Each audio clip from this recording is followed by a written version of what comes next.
Good afternoon, good people, and welcome to the PooleProof Wisdom Podcast, Conversations. The COVID-19 pandemic changed everything we thought we knew in ways many never expected. As America and the world has begun trying to reestablish a normal after nothing was normal, one thing is true. The pandemic's effects will linger on long after the virus's immediate threat becomes but a memory. Nowhere is that truer than when it comes to how we work. The pandemic disrupted the job market, with millions losing jobs or furloughed. Working from home taxed patience and overall mental health for some when businesses closed in response to mandated shutdowns. Battles over who is considered an essential worker and what protections they deserved ensued. And now, roughly 16 months after all this began to define work as we know it, we're struggling with why we work, what we expect from work, where we work, and, in a growing number of instances, whether we want to work at all. The question I and millions of you have is, what does it all mean? Well, I don't have the answer, but fortunately have friends who have some keen insights that will help us make sense of what we're witnessing and experiencing as people and companies adapt to new behaviors, define a new normal, and reestablish what it means to work now in a world after COVID-19. My friend, Angee Linsey, has dedicated the last 20 years of her career to helping companies build great teams through exceptional recruitment strategies, as well as helping individuals achieve their career goals. She leads Linsey Careers, a national executive search firm that specializes in marketing and communications recruitment and career coaching. She has successfully filled communications leadership roles for companies including Logitech, Serta Simmons Bedding, Nordstrom, Jackson Family Wines, A.T. Kearney, Omnitrax, Travelport, Cosmos Energy, Dolby, Kimberly-Clark, and dozens upon dozens more. Angee has been a featured presenter and keynote speaker at international and regional industry conferences, as well as at academic institutions from Columbia University to the University of Washington. She also authored the book Dare to be Deliberate: Level Up Your Communications Career, a guide for communications professionals who want to be more intentional in how they manage their careers. A three-time Public Relations Society of America Silver Anvil Award-winning communications pro herself, Angee understands the sector and what it takes to succeed in it. She's held communications roles in corporate and agency environments, as well as served for 25 years in the military, first as a U.S. Army journalist and then as a Navy Reserve public affairs officer. She graduated from the highly regarded School of Journalism at the University of Missouri and later earned a master's degree in career development. But don't think that her expertise and insights don't apply to other industries beyond communications and other work trends, because they do. They really do. So, listen and learn, good people, because if you're trying to figure out what's next in your career, you're going to hear some things I know will resonate with you and help you realize that even now, you still have options. You just need to be smart about the choices you make. Good afternoon, Angee. I'm so glad you're here, and welcome to the PooleProof Wisdom Podcast. How are you this afternoon? Fantastic. Thanks for having me. Oh, absolutely. It wasn't that long ago that I was on your great, podcast. Tell people a little bit about your podcast, by the way.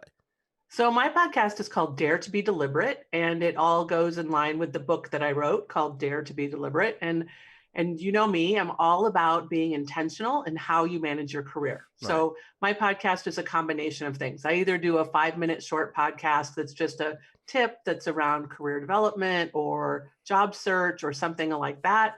Or I do a full-on interview with people who I think are daring to be deliberate in how they manage their career. Yeah, and it's a lot of fun, by the way, and you learn a great deal from the podcast. I can say, as a person who was the guest, I learned a lot just from the questions you asked, so thank you. Oh, well, thank you. No, my pleasure, my pleasure. Well, the reason I wanted to talk about this subject that I've come up with, and I've called it Working Now, a Whole New World, as I've listened and viewed and just spoken with people about where we are now with career planning, with the job market, everyone is just, they have no clue.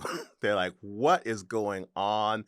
And they don't know how to prepare for it. All the old rules are now off the table, and no one knows what the new rules are. So I thought, who do I know who, first of all, has a cool head about it, who has insights and experience based upon seeing changes in the marketplace when it comes to work before, but who also understands what people are feeling and thinking and how that influences what they're going to do next. And lo and behold, here's Angee Linsey. So again, I'm very glad you're here today because I wanted to first get your thoughts about this place we find ourselves in when it comes to work. How would you define it? Well, I think that, the last year and a half ish, it really caused a lot of people, I mean, everybody, right? We all had to shift.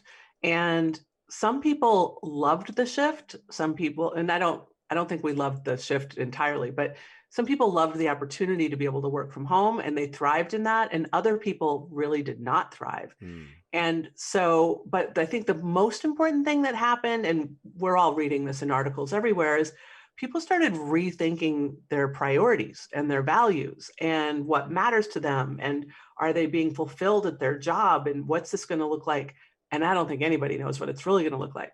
But people are just at a time, I think, of personal reflection and trying to decide what does this mean for me and my future and how am I going to take charge of that? Hmm. And with that comes this kind of, discussion around, I've seen it more times than I can count now. And I know you've got opinions on it, so that's the reason I'm going to introduce it. This whole concept of the great resignation. Talk to me about that and how that plays into what you just described.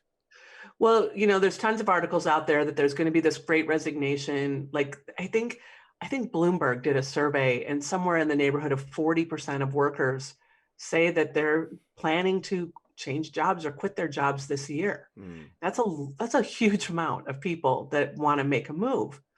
Will that happen or not? I actually just posted an article on LinkedIn by Dory Clark who talked about, here's some things to think about before you quit, right? Mm. Because quitting may not actually be the answer to give you that career satisfaction that you're seeking. It might just mean a good conversation with your boss or, working out a compromise if, the hybrid work schedule isn't quite what you can handle right now or whatever the case may be. But I think people are are willing to quit if Mm. they can't get the work-life balance thing figured out. Right, right. What makes this challenging? And I read just because I like knowing what's going on. I actually end up, hiring people every once in a while, and I like to know what I'm up against. But that feeling that people have that makes them conclude, damn it, I'm just not even going to go back to work at all. I'm done with this. Isn't that a signal that something more is afoot than just their personal feelings? Is that not a signal to corporations, companies about cultures and work that they need to be paying attention to? Yeah, I mean, I don't know that I'm an expert in this area, but I, Mhm. I can say as an expert in the world of recruiting and career coaching that organizations are going to have to figure out how to keep their employees. And what I'm seeing with my client companies is they are so hungry to have everybody back in the office. They Mm. just want to get their culture back. It's really hard to retain corporate Mhm. culture if you're all at home. And it Mhm. takes some really good leadership, really strong leaders to be able to manage a remote workforce that and retain a culture, right? Mhm. So that's really a big struggle for companies. And then I think for people too. I've been talking with I just am working on a position right now and it's a marketing role and almost everyone I'm talking to is so happy that it's a hybrid role where they're going to be in the office 3 days a week because they want that collaboration. They Mm. want to see their team members, especially if you're in a creative field. I don't think that's exclusive, but Right. when you're in a creative field, it's that moment where you're just bouncing ideas off each other kind of serendipitously that some of the greatest ideas happen. And Mhm. so people are hungry for that again and hungry to be next to people who are smarter than them that they can learn from, because you get kind of stifled when you're just sort of in your little corner of your house. And are there any indications that there are differences here along demographic, other related, categories like age and whatnot, or is that just a general consensus? Again, I can't say that I'm an expert in Sure, this, and I sure. certainly haven't done studies or research on it. I can just say I work with corporate hmm people. I tend to work with a certain demographic, so I can tell you what I see in hmm them. And I think it's universal. Some people were super equipped and ready hmm to work remotely, and they understood the technology to do so, hmm and other people really struggled with it. And it could just be because of your, maybe you have young kids at home, maybe you live out in the country and you don't really have great broadband. I mean, hmm there could be a million different things that play into it. So, the thing that I think about, it's an interesting thing. The reason I ask that question is because I started a new job, literally moved here to Los Angeles in February of last year, got to work for 8 days, and then, of course, we had the shutdown. Now, it was not challenging as much for me because of the nature of my personality. You and I spoke about this before. I'm an introvert, despite people thinking otherwise. I'm also a person who is completely the king of the germaphobe. So being out of an environment where I was threatened by germs was, conducive to my well-being. Right. So as I look at this now, I have been effective in doing what I do. Number one, because in other roles, I've been a regional person where you live one place and you travel other places, so I was used to it. But I do find that as I am looking at the future now, I'm kind of sitting and wondering, what are we going to end up doing? Because personally, I kind of like working from home because I get to do it on my own hours. I have my own flexibility. I rise early, so on and so forth. And I was just wondering in general if you had any insights to that, because a lot of people I talk to, you're absolutely right. It's almost split down the middle where people are saying, I want to stay home or I can't wait to get back to the office, particularly people with kids. They Yeah. really want to get back to the office. So I think that as we're looking ahead, that hybrid model probably seems like for most organizations, and neither you nor I know, but for most organizations, is probably the thing that is going to most make people happy. Is that a fair assessment? I mean, that's what I'm hearing from Right. candidates and clients alike, is that, imagine if you were driving an hour and a half each way to work every hmm single day. hmm And that's 750 hours of commute time a hmm year. hmm That's 3 weeks of vacation time if Right. you weren't spending that time on the Wow. road, right? hmm So when you think about it that way, the amount of work a person can do, the amount of stress on their life, the cost of commuting, I hmm mean, the time and expense and stress, all that, to take at least part of that away hmm and say, yeah, work from home 3 days a week or 2 days a week. hmm That's awesome, hmm right? That, I mean, like, that has got to benefit companies, in my opinion. Yeah. That has to Yeah. benefit companies. And if an organization is set up that that will work, I think more employees are embracing that Right. model, Right. because we do need each other as well. We need hmm those live connections as well. hmm And I'm hearing about it happening in different ways. It might be 2 or 3 days a week you come into the office, or I heard of one company recently that's looking at doing 1 week a month, Mm, where everybody's in the office 1 week a month and the rest of the time they're working from home. mm, Interesting. Yeah. Yeah. And I love the fact that you point it out that way because the key word, if I were going to take one word that came out of 2020, COVID-19 related anything, it was adaptability. And that's whether you're the individual, the company, or society at large, because everything has been about getting used to the unexpected. And when it comes to the individual, however, I want to kind of move to this discussion because more than anything, people had to learn how to work differently, no matter what they were used to, no matter what they were comfortable with. Do you True. think we're going to find that people have learned, and this is all speculative, I know, but that they've learned that what's come out of this whole experience is that something they didn't think they were capable of, they actually were capable of, and that may drive them to look at ways to redevelop and retrain their own skill set going forward because they found that there was something beneficial that they were able to get out of that experience. Any thoughts on that? Well, I think that I would turn that around a little bit, just because in my Mm, whole, being intentional in how you manage your career, hopefully we always are doing that, right? mm, I mean, I think the pandemic made people, it accelerated a lot of people's thinking about their career. It forced people to think differently about their career. It forced people to evaluate things they may never have thought they were going to evaluate. mm, And so in my philosophy around being intentional, I think this is such a huge opportunity for people to say, okay, what did I learn from this? It wasn't mhm, all bad. mhm, What am I really good at? What do I want my work to look like in the future? What gaps are in my skill set that are going to prevent me from being able to do that, so I can get trained in that? And where are my strengths in that? And then how do I tell that story so someone wants to hire me to mm, do that? Or how mhm, do I tell that story to my boss so my next assignment in my current company is that thing that is my next stretch and growth mhm, assignment? One thing I am reading a lot is people are afraid that they're not growing because they mm. were at home working. They didn't have training because companies were so focused on just trying to, Right, keep the wheels on. they, right. they weren't able to invest in learning and development of their employees. So hopefully people will be able to get back into the growth of their careers. Hmm. I want to talk a bit more about that intentionality. This is just, I love this. This is awesome. So, I think that a lot of people, and this, is something that I sometimes think that I've been working in dog years. I know how long I've been working, but it seems like so much longer. But I think that a lot of folks get up and they go to a job and it's a job, right? And they do that job for a set number of hours per day. They go home and then somewhere in between they fit in those things that are considered important to their lives. But intentionality dictates that you think of it differently, as you've described here.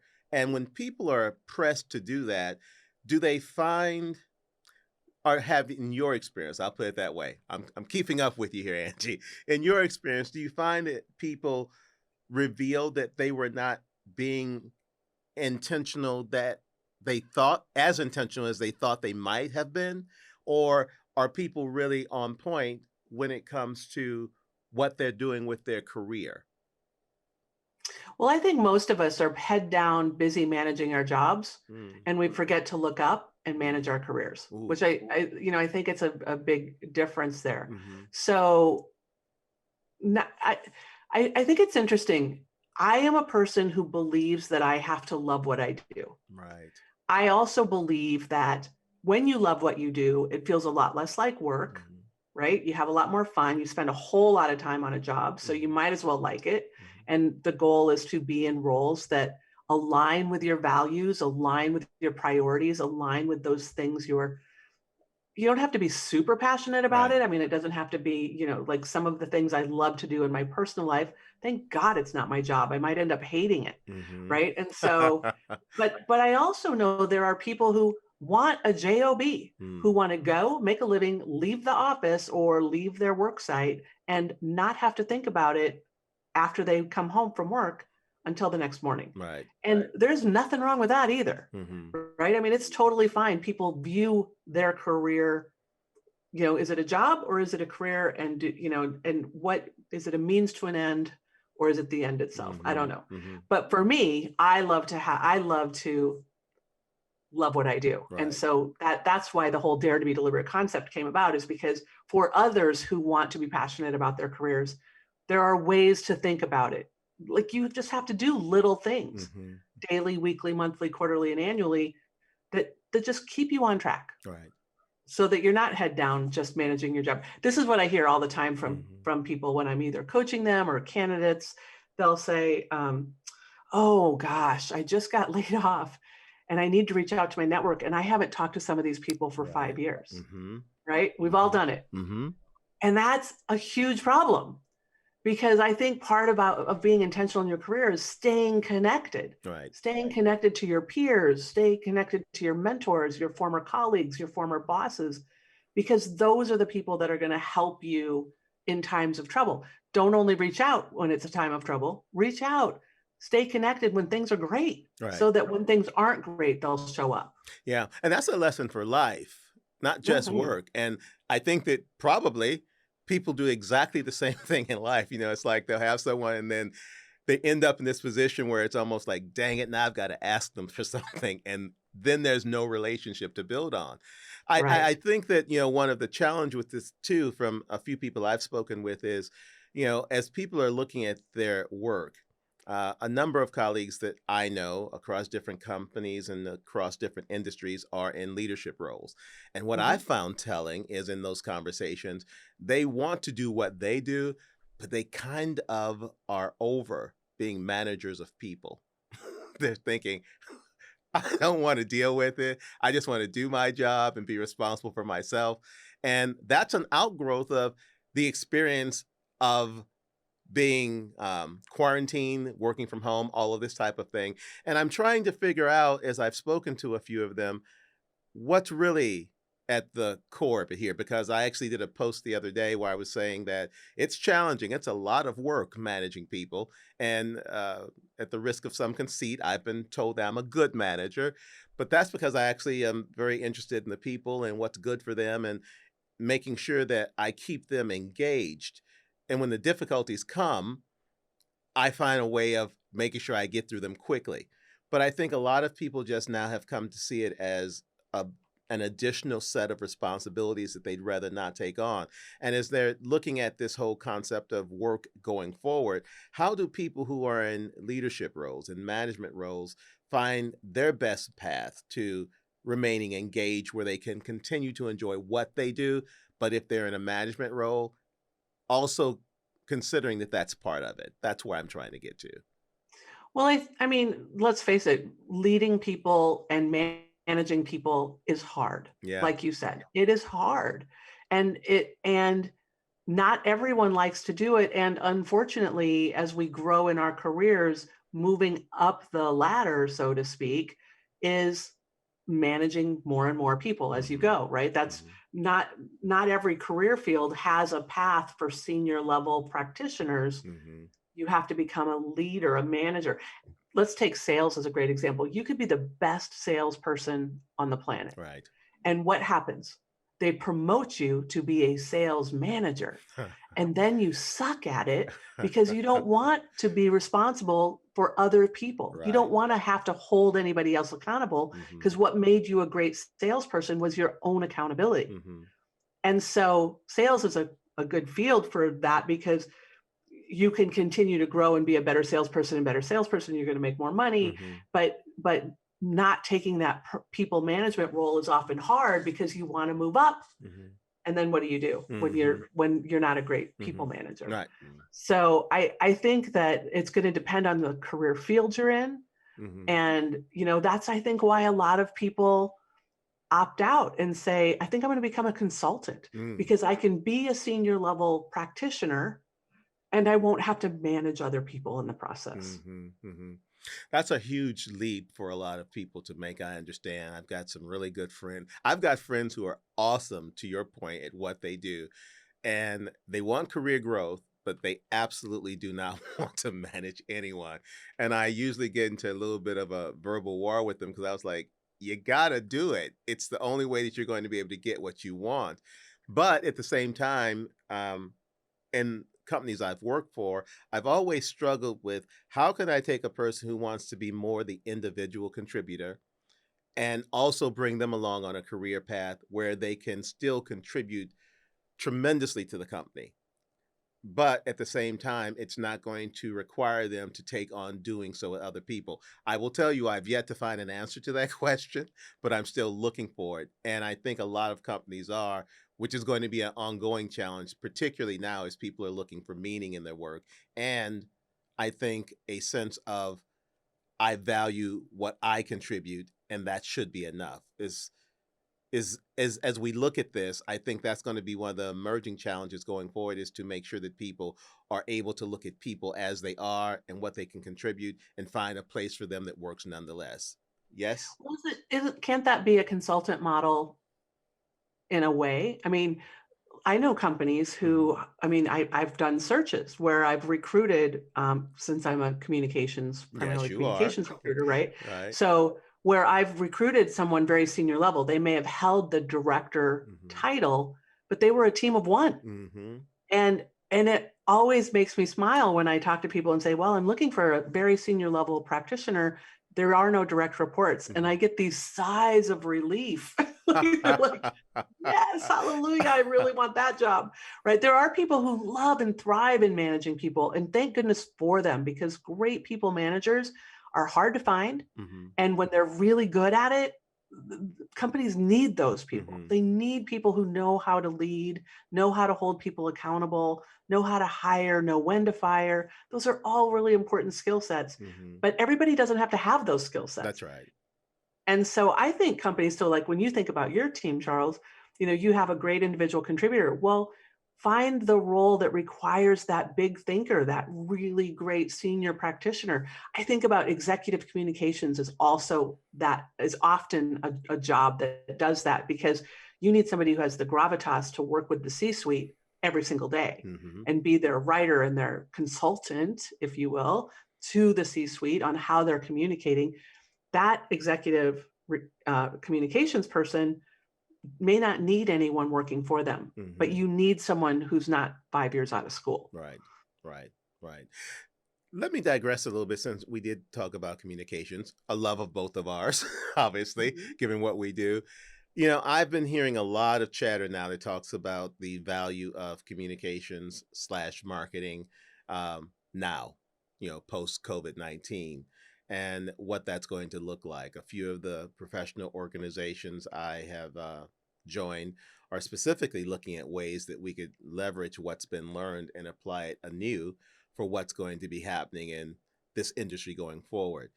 Are you seeing, Angee, any trends in terms of what people are asking for in terms of the roles that they're trying to fill that differ from the pre-COVID experience? Well, one thing that if COVID taught us nothing, Hmm. I think that organizations who may not have held communications on the pedestal that it should be held on, in Hmm. my humble opinion, right? They finally are like, oh yeah, especially employee communications. Oh, this is important stuff, right? Hmm. To be able to make sure that you're really in tune with what is happening with the employees and Hmm. how they're getting information and what information they're getting. And can they need to understand the bigger picture. Hmm. If your employees know the bigger picture and how their job fits into that bigger picture, they're going to be more interested and engaged and want to be there. So Hmm. I think the good news is that companies are like, this is a really critical role for our Hmm. company, or a critical function for our Hmm. company. Hmm. And so they want to make sure they have really strong people. And I believe that strong communications leaders are business people first. You got to Hmm. know the business, right? Hmm. And I don't care if it's, because I'm sure your audience are more than just communications professionals. Right. I think anyone who wants to move up in an organization, the better you understand the business, Hmm. the better you're going to be at your particular function. And isn't that true that, I spoke with Damon Jones from Procter and Gamble a few episodes back. Loved the conversation, and it certainly echoes exactly what you're saying. Is certainly, I think that for a lot of organizations, it can be difficult for them to pinpoint exactly what they need in a leader. So they go out with this description of, I need A, B, C, and D. As a recruiter and a career counselor, when you come across those things when you're working with clients, and I don't want you to go too deep into detail because they're your private clients, Yeah, but yeah. how often are you able to help them reassess what they expect a communicator is supposed to be doing? Well, I actually have a process for just that, and I am happy to share it, because if everyone adopted this process, they Hmm. would hire smarter no Okay. matter what. Okay. And that is, yes, you have a job description that says, I need somebody with a bachelor's degree in marketing or an Hmm. MBA or Hmm. whatever, right? Hmm. Like they can say whatever they want. And I need somebody with this list of 10 skills. Great, fine. Hmm. Now, what I really want you to do, and this is what I make my clients do, I start with the business goals. What are the business goals of the organization as a whole? Hmm. And what are the goals of the function that you're hiring the person for? Hmm. Then I take a step back and I say, all right, now what is this person going to actually do? to Mm. help you achieve those goals. So we're putting a direct line of sight between the responsibilities of this individual, what they're going to accomplish, and the goals of the organization and the Mm. function. Mhm. And then I take another step back and I say, okay, what competencies or characteristics are really important for a person to do that well here? Mhm. And that gets to the culture piece, right? Right. And I actually have people define it. Somebody says, oh, we need somebody really creative. Well, if I asked your chief technology officer and your legal head of legal and your CMO what creative means, they are all going to give you a different answer. So let's define what those characteristics are so that we're all voting for the same thing during the Right. evaluation process. Right. And then I say, okay, let's take one more step back. What team tools and resources are in place in order to help this person be successful in the role? Once we get that figured out, I actually really press hard with my clients to say, now let's talk about what success looks like. 3 months from now, what happened? 6 months from now, what did this person achieve? If you're sitting with your employee 1 year from their start date, what do you hope happened? Mm. What did they get done? Mm. And I want like real tangible things. Like it could be, oh, we're completely rebranding our whole corporate identity. This person's going to have that project on their plate. Okay, that's cool to talk about. And it's a great way for me as a recruiter to find people who've done that before. But if all I'm looking for is somebody who has on a line on a job description that says, able to work in websites, it's not the same thing, right? Like what strategic level do I need? What Mm. tactical level do I need? That's where you get into what is this person going to actually do? Mhm. Mhm. Yeah, and Angie, the reason outside of obviously knowing you as I do, I thought you would be so great for this is because while you of course won't do it, I'll do it. Your model applies to any job. You're not Of saying it, course. I'm saying it. Because this assessment of knowing what you want the person to actually achieve, knowing exactly what's important to you, is not one that I find applied that routinely. It is just a job description. The interesting thing about being in this business for a while too is not a week that goes by that I'm not, approached by someone who gives themselves the label recruiter. Let's just say I don't believe all of them, okay? Who approaches me with something and you look at it and you're like, what is this? When you've been around long enough, you're like, this is clearly not someone or some company that knows what they want. And that kind of bugs me because it makes it difficult for people who are practitioners, who are out in the market, to actually identify where they can fit. And then, particularly if it's something that they've applied for, that they're very clear that they are a fit for, and that's something that they can discern for themselves. And then the person or the company comes back and says, well, I'm sorry, you're not a fit. And it's like, what the, right?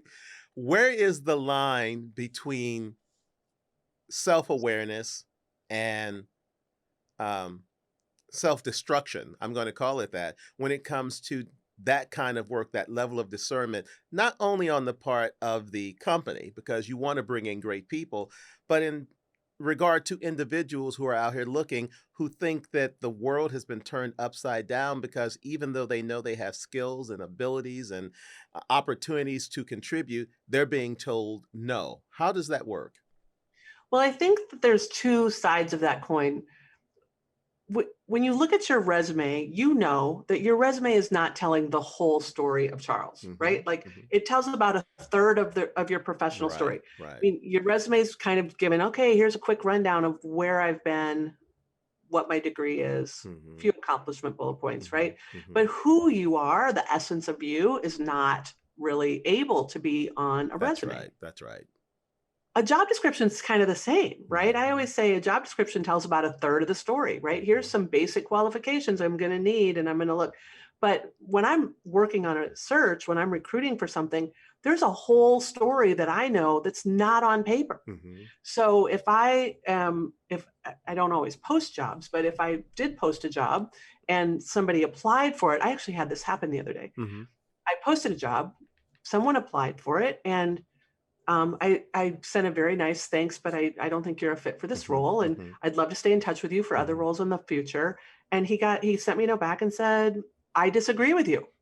I'm like, and in my head, I was like, well, that's okay. You totally can disagree with me, but I know stuff you don't know. Right, right. Right. And so, sometimes I'll say, well, all right, let's have a conversation. Let's see if Mhm. I'm wrong. Mhm. And I wasn't. I Mhm. did have a conversation and I wasn't wrong. But Right. but there are things that are not on the job Mhm. description. So Mhm. I totally understand the frustration of candidates Right. who get the rejection letter and they're like, wait a minute, I looked at the job description and I've done all those things. Mhm. But does your resume show that you've done all those things? Or do you Mm. just know that you did all those things? Mhm. Is your resume reflecting the experience that's most important for this job? Mhm. And and you can drive yourself crazy rewriting your resume for every job. Right. And that's why your network's so important. Job Mhm. postings are a lot. Exactly. Job postings are important, but it's not how a lot of jobs are obtained. They're Right. obtained because somebody who knows you says, oh, you need a guy that can do that. This guy can do that. Mhm. Right? Mhm. It's about what are you going to do to Mhm. help them achieve the goals? Mm. See, I think that's a really important distinction because it's easy to, lay blame, right? I'm qualified and I'm all of this. Personally, I hate resumes. I have mine done by people because I write for a living. I'm the worst resume writer for myself ever. Bring me Common. someone else's, right? I can do a good job of helping them. But in my own mind, I mean, Angie, I've been doing this for over 30 years. I'm like, how do I encapsulate all of this? So that's the reason I rely on people with expertise. But I think that there is this tendency now, because this is what people are hearing. Oh, everybody has jobs. There's so many jobs, and all you have to do is apply. And they think that the door is going to open magically. They're just going to walk in and there's a new job for them on the horizon. But that's not really the truth. And they need to own up to acknowledging that, right? Because there Yeah. aren't like millions of jobs just waiting for people to walk into them. It still requires a process, yes? For sure. I mean, wouldn't it be nice if you say, "Oh, look at this job posting. It's perfect." You Right, apply, the recruiter calls you the next day, call goes great. right. 3 interviews later, you have an offer in your hand. Hmm. Oh, if Hmm. only. Yeah. And that point you made about the fact that you know stuff that applicants wouldn't. Conversely, there are things applicants know. For instance, when I talked about the recruiters, when they send me things, I'm like, have you even looked up any information on me? Yeah. Why are you approaching me with this? And I'm not in a position where I'm actively looking for anything, but it's always useful because I will use that networking approach because I tell people all the time, well, it's not for me, but I may know some people. Let me see what I can find out. But when they come and approach a potential applicant, I still think that there has to be some sense of responsibility to say, I am sending this to you because you seem to be a fit. 99% of stuff that people send me, I'm thinking, so you just sent me a manager of communications role and Yeah. I'm a chief communications officer currently. Hmm. How did you get there? So how do you address that type of dichotomy? Well, I mean, I think that there are different skill levels of recruiters, Hmm. right? And You're so and you're I such mean, a diplomat. well, but I mean, it's true. Like, imagine if you're an internal, Right. corporate recruiter and you're literally working on 20 requisitions at a Sure. time and you're not an expert in a certain field. Like, I'm an expert in communications, Right. right? Right. So I can speak shorthand with my hiring leaders and I can speak shorthand with my candidates because when you tell me, you're a media relations person, I Mhm. don't have to ask what you mean by that, right? I Exactly. know this Right. stuff. So I think that when you have a less experienced recruiter, they may just be looking for some keywords. They're Mhm. throwing spaghetti on the wall to see what sticks. Mhm. Not ideal. Mhm. I will say, as a shameless self promotion, that's why you hire a recruiter with expertise That's right. so that it shortens the time, right? Mhm. And it shortens the time of the search and the quality of candidates that are put in front of you. If that recruiter has a good reputation, good experience, good skill set, they're going to be able to get you what you need specifically, right? It saves a lot of people a lot of time. So I think it's frustrating as well. I get those things on LinkedIn, where people are trying to sell you stuff. I get a Mhm. lot because since Oh, I'm both a recruiter and a career coach, the that's word right. coach is in my profile. Mhm. I get tons of people that are trying to sell coaching to coaches or let me do marketing for coaches. And and they all send me LinkedIn things about saying, "Oh, I see we have people in common. We should connect." And connected with a couple at the beginning, and then suddenly I'm getting bombarded with sales Exactly. pitches, and I'm like, okay, enough already. Exactly, Please. exactly. But in terms of the shameless plug, it's not shameless when it's true. And, at the risk again of just calling a thing, the reason that you're sitting here and not some other people is because you've proven to me over the years what you do. Other people, not so much. And I will say, because I'm not nearly as diplomatic as you are, the younger, newer recruiters, I get it. But let me tell you, I have dealt with some of them from the big ones, the big organizations. And Mhm, I'm just mhm. like, really, boo? Is this how we're going to play this game? So I appreciate the candor that you're bringing to this because you're not letting people off the hook where just because they want a job that they have this expectation that they're supposed to be able to get a job. It requires work, coordination, engagement beyond just, running to the hills the moment that you figure that there's something that you need. You have to do it while you're working as much as when you're not working to make sure that you can actually, I love that, word again, intentionally prepare yourself for not only where you are now, but hopefully where you intend to be, right? Well, yeah, and one of the things I do, and it's always interesting to me how people react to this, is when I'm working on a certain search, I don't just send, like, if I was working on a search and I wanted you to be a candidate for it, Mhm, mhm, I would not send you the job spec and mhm. say, hey, are you interested in this? Let's have a conversation. I Right, just wouldn't right. do it. I know.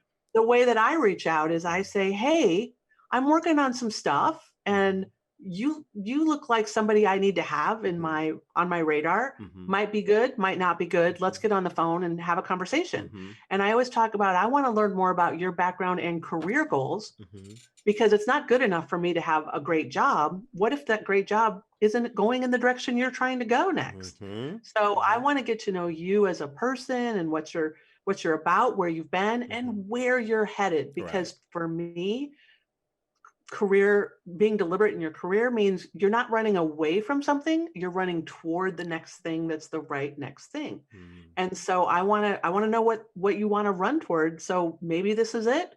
Maybe it's the next job I have. I don't Right, know. right. And it aligns with the statement you made about job descriptions and details that that a potential applicant wouldn't know. Because in having that conversation, you are listening with an ear of understanding that says, okay, this is what I know I'm looking for specifically.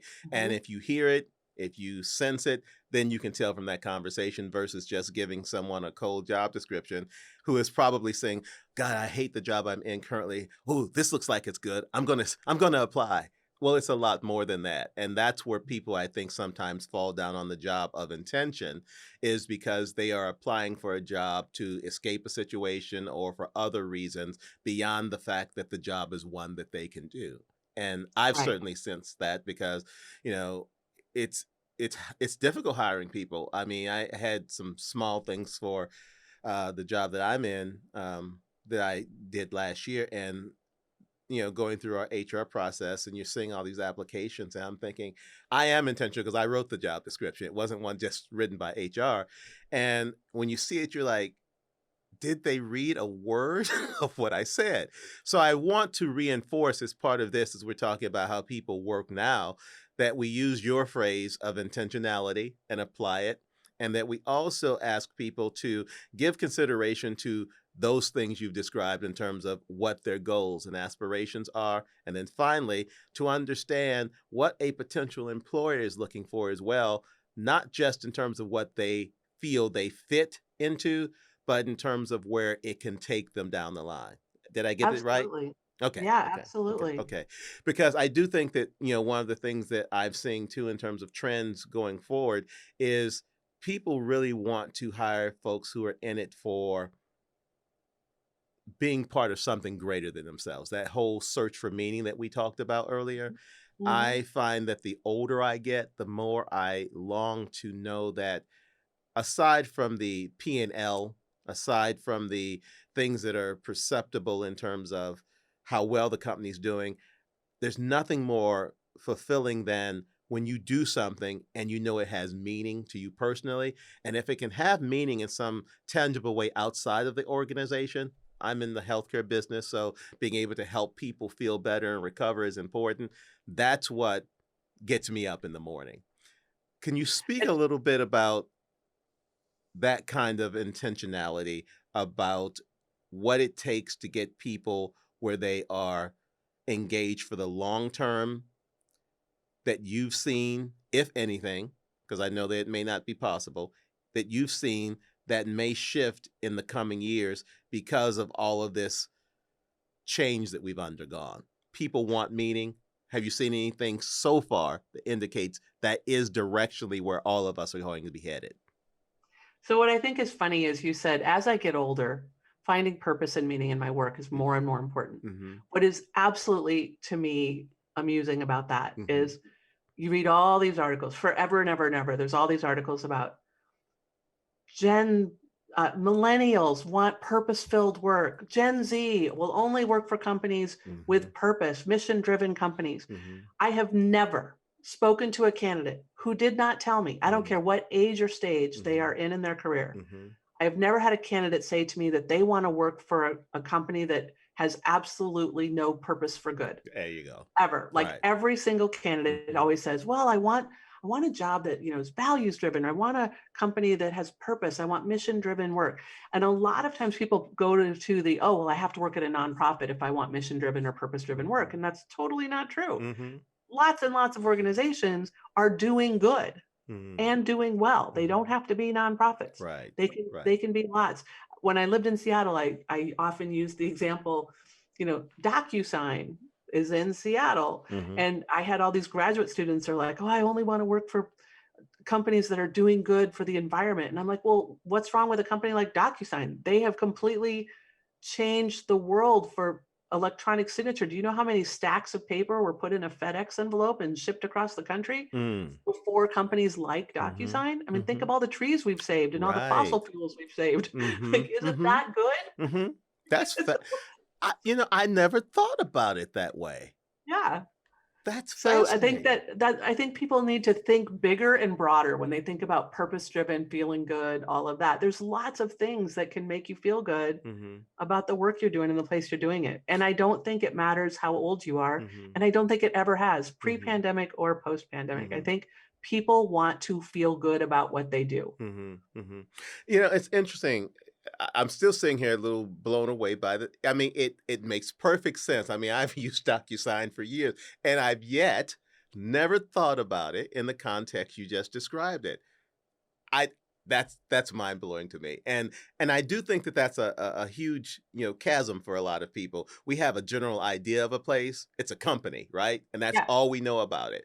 But we don't dig down into the DNA of it to find out what it's really about and why what it's doing is more important than we perhaps give it credit for. I feel kind of stupid right now. Oh, that wasn't my intention. Well, no, it's okay because how do you use something and not think, oh my gosh, because I'm doing it this way, this is the outcome of it. And I've never done that, but I will going forward. I promise you. Angee, here's another thing I think is interesting. You brought up the subject of generations. It's an interesting subject.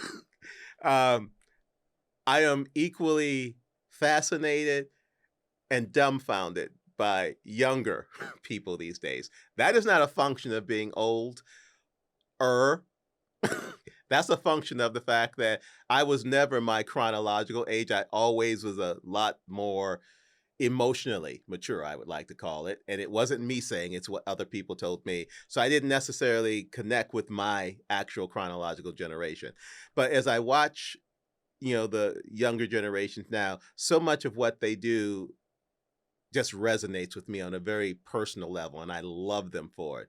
But other things, I have no words.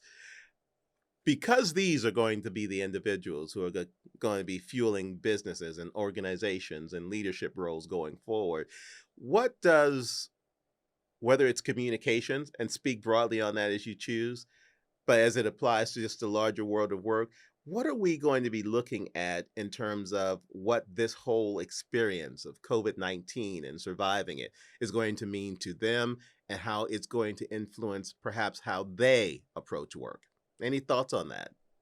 Well, what I'm reading and sort of seeing, I think it kind of depends on the stage of the person's life. I mean, if the reality is if you have a young family, and a new mortgage, and your decision-making process is very different Mm. than if you're, 25 years old and still living in your parents' house, or, you have three roommates, so that, you don't have a lot of things encumbering you, Mm-hmm. right? Then you can make different decisions. But I do know that there's all kinds of articles out there about how young workers, in their 20s, I'm assuming, are opting to take a year off and travel. Like Mm. they're saying, hey, you know what? I'm just not, life is too short, and I'm not going to work my butt off at a company that I'm not really excited about. And so I'm just going to go do this other thing. Mm. Traveling isn't quite on the radar yet, Mm-hmm. but people are doing other things. They're finding passion projects, or, you know, being ski instructors or something. They're picking things that are more interesting to them, but not necessarily career moves. I honestly don't think that's a bad thing. I Mm. did that in my 20s, and there Mm-hmm. was no pandemic. My PR career was chugging along, Mm-hmm. doing great, and I literally jumped off the ladder and went onto a cruise ship and sailed Mm-hmm. around the world for 3 years as a writer editor. Wow. And that was like, did it change my career trajectory? 100%. It changed my career trajectory. Do I Mm-hmm. have any regrets? Not one. Mm-hmm. I've been to more than 100 countries, and I have friends for life because of the experience. And I I I have no regret. Mm-hmm. That's very inspirational, by the way. It sounds wonderful. I can't do the cruise ship because of germophobia, but the rest of it, it sounds really, really good. And when you're looking at life, because Michael's here in this room and he's a younger person, I hate using that phrase because I don't want to just lump everybody in the same group, but he's a lot younger than me. So is this resonating with you? He's agreeing. So see, there you go. You've already got yourself a person who agrees with you. And Yeah. the thing that I think is important is to be inspired by this. That part that I said about being around younger people that inspires me is that flexibility, the ability to just throw it all to the wind and say, you know what, I'll think about that another day, but today I'm just going to live my life. And I will say, regardless of age, to your point, I've been just absolutely gobsmacked, I'll use that word, um, by just how much freedom has come from what we have learned over these past 16 or 17, however many it's been now, months, about that individual drive to live life. Work is a part of life, but it is not the main driver of it. It never should be, in my opinion. And when we're looking at, I keep going back to the word intentionality. I love that word and I love that you've written about it because I think that if we all looked at the world that we share with eyes on intention versus perception, we could solve all the world's problems just like that. So let me just get that out of the way. But when it comes to the intentionality of work, I think that I want to get your perspective on what do you anticipate is going to happen that will help us get back on track in the next year, that will get us to a point where we are truly post COVID-19 and have a really good set of insights as to how the world of work is going to look going forward. If I knew the answer to that, Ah. I would be a gajillionaire. I could retire tomorrow for sure. I don't think we know. Who knows? Mm-hmm. Yeah. Nobody knows, right? I mean, we don't even know. I mean, thank goodness we have vaccinations and people can start resuming a fairly Mm. interactive life. I'm not going to say normal because I don't Right. know what normal is anymore, but we can resume a fairly interactive life, and who knows what that's going to mean in the future. What if one of these strains kicks, raises its Mm-hmm. ugly head? But what I do know is what I learned during this pandemic is tomorrow is not promised. Mm. And people that we did not expect to no longer be with us are no longer with us. And that the way that we've operated our day-to-day lives has changed, and probably permanently. And so you said it earlier, adaptability is important, but I'm a big believer that if there's something that's important to you, Mm. pay attention to that Mm. and work on that and do that. Mm. because what if tomorrow's not available? Mm-hmm. Mm-hmm. Mm-hmm. Yeah. Yeah. There's an old saying that says, whatever feeds your soul, do that. And that's what Yeah. you're saying. And I think that that's interesting, for a number of reasons. I think that we do tend to, in the conversations about work and career, we tend to lose that sense of faithfulness, whatever your subscription to faith is, spirituality, that says that we are doing this in a way that will be aligned with who we are as individuals. Work shouldn't just be some separate thing that you put on and take off at the end of the day. I think you live into your work if you are going to actually have a career. And interestingly, even though you said you don't have the answer, I think you actually did just give the answer, which is to live your life and figure out how to make work fit into it, whatever that life is, whatever you aspire for it to be. That's what I'm taking away from what you said, because it's no longer, oh my God, I've just got to have a job. That's not the dynamic anymore. It's, I really want to do the work that I do. I really want to enjoy the work that I do. And I really want it to be a part of the life I live overall. That's my paraphrasing of it. I think that it's we have incredible privilege when we can live and love our work. Right. I think that's a place of privilege, Mm-hmm. because there are people who just need a job. Right. Right. Right. And no shame in that, man. You Mm-hmm. got to pay the bills. You got to Mm-hmm. feed your family. Mm-hmm. No shame. Mm-hmm. But when you have the opportunity to have a job that is a fit for you and that you enjoy getting up and going to, that's great. Mm-hmm. And Mm-hmm. that's where, again, my belief is, if that's important to you, then strive for that. But you have to work on it. You have to be intentional about it. You Right. can't, it's not going to just like poof. I remember, this is a weird analogy, but I'm going to throw it out there. Dr. Phil, 100 years ago, That's was okay. doing whatever he does on TV. And he was saying to this single woman, do you think you're going to meet the man of your dreams because he jumps on the roof of your car while you're going to the grocery store? You have to put effort into this, right? And so I kind of laughed about that as a single person. And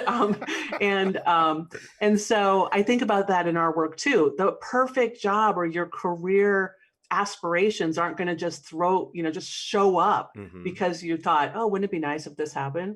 No, you have to work toward it. You have to put some intention behind it. You have to have self-awareness. Right. You have to have good conversations so others can help you get there.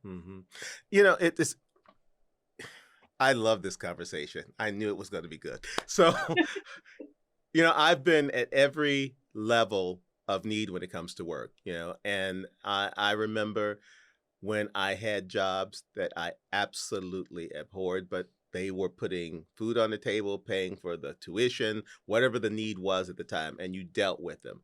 As I moved on and did better and went through my career, however, I've left great jobs. I remember in one of my books, I wrote a piece where I was talking about how when I left one job in particular, when you are a Black person and you've got what's called a good job, you do not leave that job. And everybody thinks you're crazy, because I'm talking in terms of, it's not fulfilling me. I don't enjoy even thinking about doing it anymore. And they're like, but you get paid a good amount. I was like, it's not about the money. And I actually titled that piece, Giving Up a Paycheck and Getting a Life.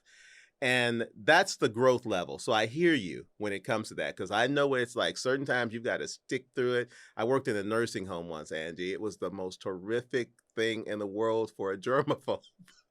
Yes, I can imagine. But it paid the bill, so I did what I did. But I have grown into understanding what privilege that is. And though I may still on occasion, because I've left a lot of jobs, I've never been fired, but I have left a lot of jobs, because I independently understand the intention you're talking about. And if it's not serving you and you have the means and the methods to ensure that you can go on until you find whatever is next for you, I highly endorse it, because there's nothing worse than a person who's miserable in their work, not only for them, but because of what it does to the culture of the organization of which they're a part. People who hang around and poison the well poison it not just for themselves, but for other people. And I think that's what we have to help people realize if you're going to go there and do that, then it's time to go. At least that's my perspective on it. And Yeah, what are for your sure. thoughts? Well, if you have the ability to leave a job without a job, not everybody can do Right. that. But if you Absolutely. can, sometimes you just have to. One of the people I interviewed for my podcast, he was working for a large corporation in a great job, making great money, and he was just getting physically sick Mm-hmm. from the stress Mm-hmm. and the unhappiness. But his health was at risk Mm-hmm. because of where he was, and he took a year sabbatical. Mm-hmm. And what a gift, right? Like, he did all the things that he Mm-hmm. wanted to do during that year. He went to the culinary academy and did Oh a gosh. month-long culinary thing, and he Mm-hmm. went to Argentina and he did all these things. Mm-hmm. And what he learned, he really thought he would never be in technology again, because it just was, he was like, oh, I'm just done with all this, right? Mm-hmm. And what he learned in his year was he loved technology. Mm-hmm. And he came back and he got a job at a different really large technology company, and was super happy, and he needed the break and he Mm-hmm. needed to do that. So one of the things that I do when I'm coaching someone is I give them an exercise that's my values vision exercise, Mm-hmm. available on my website. So the values vision exercise, and I think it's such a great thing to think about. Like, what are your strengths? Jump on Gallup Strengths Finder, do your strengths. What are your values? What are your priorities? What are your preferences? Mm-hmm. What motivates you? And put all that together and create your career vision, and just make it happen. Like, check in with that. And Mm-hmm. like I said earlier, you work with an organization that aligns with your values, and you won't make a bad Mm-hmm. choice. The world of work as we see it going forward, then I think is one that really isn't a new normal. It's a practice that's always been available to us. I just don't think necessarily people reason and tap into it. Again, for the 500th time, I'm going to say intentionality is so very important, because I think you have got to really figure out who you are to work successfully.